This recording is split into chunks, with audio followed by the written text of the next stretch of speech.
ഇന്ന് വളരെ വ്യത്യസ്തമായ ഒരു ഡിഷ് നമുക്ക് പരിചയപ്പെട്ടാലോ. അരിയും പയറും പച്ചക്കറി ധാന്യവർഗ്ഗങ്ങളെല്ലാം ഉപയോഗിച്ചുണ്ടാക്കുന്ന ബിസിബെലേബാത്ത്. കർണാടകയിലെ ഒരു മെയിൻ ഡിഷാണ്. ഈ ബിസിബെലേബാത്ത് ഉണ്ടാക്കുന്നതിനായിട്ട് ധാന്യങ്ങൾ പിന്നെ ബസുമതി അരിയാണ്. ബസുമതി അരി, ചെറുപയർ, പൊട്ടുകടല, നമ്മുടെ മൈസൂർ പരിപ്പ് എന്നൊക്കെ പറയില്ലേ, റെഡ് കളർ പരിപ്പ്, പിന്നെ തോരപ്പരിപ്പ്. ഇത്രയും കാര്യങ്ങളാണ് നമുക്ക് വേണ്ടത്. പിന്നെ പച്ചക്കറി തക്കാളി ചെറുതായിട്ട് നമ്മൾ സ്ക്വയറായിട്ട് മുറിച്ചത്, പിന്നെ ബീൻസ് സ്ക്വയറായിട്ട് മുറിച്ചത്, ക്യാരറ്റ് സ്ക്വയറായിട്ട് മുറിച്ചത്, ക്യാപ്സിക്കം സ്ക്വയറായിട്ട് മുറിച്ചത്, പിന്നെ കോളിഫ്ലവർ അതും അങ്ങനെ മുറിച്ചത്, പിന്നെ പച്ചപ്പട്ടാണി, പച്ചക്കടല, പച്ച നിലക്കടലയില്ലേ അത്. അപ്പോൾ നമുക്ക് ഈ അരിയും ധാന്യങ്ങളും എല്ലാം കൂടെ നല്ലപോലെ കഴുകി വൃത്തിയാക്കിയിട്ട് ഒരു കുക്കറിലിട്ട് വേവിച്ചെടുക്കാം. ഇതെല്ലാം കൂടെ ഒന്നിച്ചാണ് വേവിക്കുന്നത്. ഒന്നിച്ച് നമുക്ക് ഉപ്പും കൂടി ഇട്ട് അതിനെ ഒന്ന് വേവിച്ചെടുക്കാം. അപ്പം ഞാനിത് ആദ്യമായിട്ടാണ് ഉണ്ടാക്കുന്നത്, പക്ഷെ നല്ല ടേസ്റ്റ് ഉണ്ടായിരുന്നു. അപ്പോൾ അതിൻ്റെ ഒന്നിച്ച് തന്നെ നമുക്ക് ഈ പച്ചക്കറികളും ഇടുകയാണ്. ക്യാരറ്റ്, കോളിഫ്ലവർ, പിന്നെ ക്യാപ്സിക്കം എല്ലാം നമ്മൾ അരിഞ്ഞു വെച്ചിരിക്കുന്ന ആ ഐറ്റംസ്, ബീൻസ് എല്ലാം കൂടെ ഇട്ടിട്ടാണ് ഇത് നമ്മൾ വേവിക്കുന്നത്. സംഗതിയൊക്കെ എളുപ്പമാണ്, നല്ല രുചിയുണ്ട് കേട്ടോ. ആദ്യമായിട്ടാണ് ഞാൻ കഴിക്കുന്നതെങ്കിലും നല്ല ടേസ്റ്റ് ഉണ്ടായിരുന്നു. അപ്പോൾ ഇതെല്ലാം കൂടി കുക്കറിലിട്ടിട്ട് നിലക്കടലയുണ്ട്, പട്ടാണിക്കടലയുണ്ട്, പിന്നെ പൊട്ടുകടല എന്ന് പറയല്ലേ, പൊരിക്കടല, അത് 3 കടലകളും ഉണ്ട് കേട്ടോ. അപ്പോൾ ആവശ്യത്തിന് വെള്ളവും ഒഴിച്ച് ഉപ്പും മഞ്ഞൾപ്പൊടിയും കൂടി ഇട്ട് ഉണ്ടാക്കി എടുക്കാം. ഇത് ആദ്യമായിട്ട് ഞാൻ കഴിക്കുന്നത്, പക്ഷെ നല്ല ടേസ്റ്റ് ഉണ്ടായിരുന്നു. ഒരു ജ്യൂസി ടൈപ്പ്, അതായത് നമ്മളിപ്പോൾ പറയുന്ന പോലെ ശരിക്കും ഫ്രൈഡ് റൈസോ ചോറൊന്നും പോലെയല്ല, കുറച്ചൊരു ജ്യൂസി ടൈപ്പായിരുന്നു. പക്ഷെ നല്ല ടേസ്റ്റായിരുന്നു കേട്ടോ. അപ്പോൾ ഞാൻ ഇതുണ്ടാക്കി കഴിയുമ്പോൾ നിങ്ങൾക്ക് അറിയാമല്ലോ എങ്ങനെയുണ്ടെന്ന്. അപ്പം നമ്മൾ ഇത് ഒറ്റ പീസിൽ മതിയേ. അത് വെന്തിട്ടുണ്ട് കണ്ടോ, വെന്ത് കാണുമ്പോൾ തന്നെ ഇങ്ങനൊരു പറയുക, എനിക്ക് ഭയങ്കര ഇഷ്ടപ്പെട്ടു. ഒരു കൊതി വരുന്നേ, ഞാൻ പറയാം ഒരു ജ്യൂസി ടൈപ്പാണ്. അപ്പോൾ കൊതി വരുന്ന ഒരു ഫീലിംഗ് അതാണ്. അപ്പം നന്നായിട്ട് വെന്തിട്ടുണ്ട്. ഒരു വിസിൽ മാത്രമേ അടിക്കാവുള്ളൂ, ഇല്ലെങ്കിൽ അങ്ങ് വെന്ത് കുഴഞ്ഞ് പായസപ്പരുവാകും. നമ്മുടെ ബിസിബെലേബാത്ത് എന്നുള്ള പേര് മാറ്റിയിട്ട് വേറെ എന്തെങ്കിലും നമ്മൾ പേരിടേണ്ടി വരും.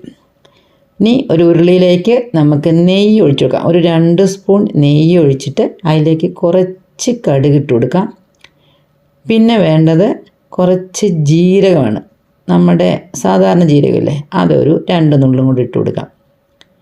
അതും കൂടി ഇട്ട് നന്നായിട്ട് അത് പൊട്ടും, ജീരകവും പൊട്ടും കടുകും പൊട്ടിയതിന് ശേഷം ഒരു 5-6 ഉണക്കമുളകും കറിവേപ്പിലയും കൂടി നമുക്ക് അതിലേക്ക് ഇട്ട് കൊടുക്കാം.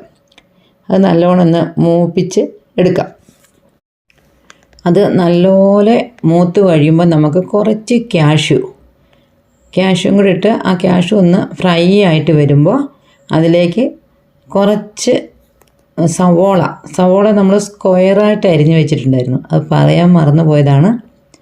ആ സവോളയും കൂടി ഇട്ട് നന്നായിട്ട് നമുക്കൊന്ന് വഴറ്റിയെടുക്കാം.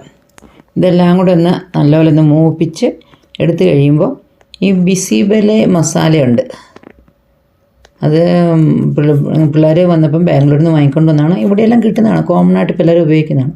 അപ്പോൾ ആ മസാലപ്പൊടി നമുക്ക് കുറച്ച് ഇട്ട് കൊടുക്കാം. ആദ്യം നമുക്ക് 1 സ്പൂൺ മുളക് പൊടി ഇട്ട് കൊടുക്കുക. അതിന് ശേഷമാണ് ഈ ബിസിബെലേബാത്ത് മസാലപ്പൊടി ഒരു 2-2.5 സ്പൂൺ. ഞാനിപ്പോൾ 1 കിലോ അരിയാണ് എടുത്തിരിക്കുന്നത്, അപ്പോൾ അതിന് കണക്കായിട്ടാണ് ഇട്ടിരിക്കുന്നത്. ഇനി ഈ പൊടിവർഗ്ഗങ്ങളെല്ലാം കൂടെ നമുക്കൊന്ന് നല്ലപോലെ മൂപ്പിച്ചെടുക്കാം. നമ്മൾ വേറെ പൊടിയൊന്നും ഇട്ടിട്ടില്ല. ആദ്യം നമ്മൾ ചോറ് വെക്കുമ്പോൾ ലേശം മഞ്ഞൾപ്പൊടി, ഒരു 1/4 സ്പൂൺ മഞ്ഞൾപ്പൊടി മാത്രമേ ഇട്ടുള്ളൂ. പിന്നെ ഇപ്പോൾ മുളക് പൊടിയും ഈ മസാലയും കൂടെ മാത്രമേ ഇട്ടുള്ളൂ. ഇനി ഇതിന് വേണ്ടത് വാളംപുളി പിഴിഞ്ഞതാണ്. ആ പുളിവെള്ളം കൂടെ ഒഴിച്ചതിന് ശേഷം ആ മസാലയെല്ലാം കൂടെ ആ പുളിവെള്ളത്തിൽ കിടന്നൊന്ന് നമുക്കൊന്ന് വേവിച്ചെടുക്കാം, മൂപ്പിച്ചെടുക്കാം. ഒരു പേസ്റ്റ് രൂപത്തിലാവും. ആ പുളിവെള്ളവും മസാലയും എല്ലാം കൂടെ നല്ലപോലെ ഇളക്കി നല്ലപോലെ ഒന്ന് കൂട്ടൊന്ന് റെഡിയാക്കി എടുക്കാം. ഞാൻ പറഞ്ഞില്ലേ, പുളിയും എരിവും മധുരവും എല്ലാം കൂടെ, മധുരം എന്ന് പറഞ്ഞാൽ ക്യാഷ്യൂ ഒക്കെ ഇട്ടിട്ടുണ്ടല്ലോ നമ്മൾ, അപ്പോൾ അതെല്ലാം കൂടെ വരുമ്പോൾ നാവിലൊരു നവരസമായിരിക്കും. ഇനി ഇതിലേക്ക് നമുക്കൊരു 1/2 ഗ്ലാസ് വെള്ളം കൂടെ ഒഴിച്ചു കൊടുക്കാം. ഇതിപ്പോൾ ഒരു പേസ്റ്റ് രൂപത്തിലായിട്ടുണ്ട്. ഇനി ഒരു 1/2 ഗ്ലാസ് വെള്ളവും കൂടെ ഒഴിച്ചിട്ട് അതിനെ നല്ലപോലെ ഒന്ന് തിളപ്പിച്ച് എടുക്കാം. നല്ലപോലെ ഇളക്കി ഒന്നതിനെ നല്ല മിക്സാക്കിയിട്ട് ഒന്ന് എടുക്കാം. ഇതിന് പ്രത്യേകിച്ച് കറികളൊന്നും വേണ്ട കേട്ടോ. ഒരു പപ്പടവും നല്ല തൈരും ഉണ്ട്. സംഗതി കിടുവായി. അതുകൊണ്ട് നമ്മളുടെ ആ കൂട്ട് തിളച്ചിട്ടുണ്ട്. ഇനി ഇതിലേക്ക് നമുക്ക് എന്നാ ചെയ്യുന്നറിയോ, നമ്മൾ വേവിച്ച് വെച്ചിരിക്കുന്ന ചോറ് അങ്ങോട്ട് ഇട്ട് കൊടുക്കാം. നല്ലപോലെ തിളച്ചൊന്ന് കുറച്ചൊന്ന് വറ്റിക്കോട്ടെ. ആ പുളി വേവണം. പിന്നെ നമ്മൾ വെള്ളം ഒഴിച്ച് കൊടുത്തില്ല, ആ വെള്ളവും നല്ലപോലെ ഒന്ന് തിളച്ച്. ഇപ്പോൾ കണ്ടോ, നല്ല രസമില്ലേ കാണാൻ വേണ്ടിയിട്ട്.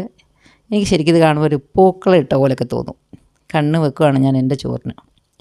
അപ്പോൾ ഈ ചോറ് നമുക്ക് അതിലേക്ക് ഇട്ടിട്ട് നല്ലപോലെ ഇളക്കി മിക്സ് ചെയ്ത് അത് നല്ലപോലെ അതിൻ്റെ ആ അരപ്പുണ്ടല്ലോ, ആ അരപ്പൊക്കെ അതിൻ്റെ എല്ലാ ഭാഗത്തും പിടിച്ച് കഴിയുമ്പോൾ നമ്മുടെ ചോറിൻ്റെ കളറേ അങ്ങ് മാറും.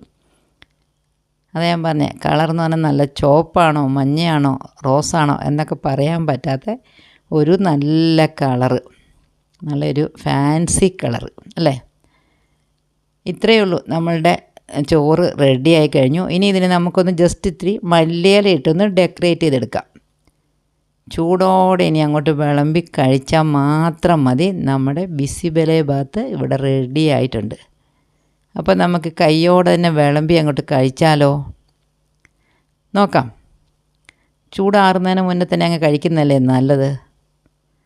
അപ്പം നമുക്ക് ഒരു പ്ലേറ്റിലേക്ക് കുറച്ച് ചോറിട്ട് ഈ പരിപ്പ് ധാന്യവർഗ്ഗങ്ങളും വെജിറ്റബിൾസും എല്ലാം ഉള്ള ഹെൽത്തി ഫുഡാണ്. ഒരു പപ്പടവും ഒരു കുറച്ച് കട്ടത്തൈര്. മറ്റേ യോഗർട്ടാണെങ്കിൽ ഒന്നും കൂടെ നന്നാവും. യോഗർട്ട് കിട്ടിയില്ല, അപ്പോൾ ഞാൻ ഈ മിൽമയുടെ കട്ടത്തൈരാണ് എടുത്തത് കേട്ടോ. അപ്പോൾ നിങ്ങൾ യോഗർട്ട് വാങ്ങിച്ച് കഴിക്കുവാണെങ്കിൽ എനിക്ക് തോന്നുന്നു ഒന്നും കൂടെ നല്ലതാണ്. അപ്പോൾ ഇതാണ് നമ്മുടെ ബിസിബെലേബാത്ത് റെഡി ആയിട്ടുണ്ട്.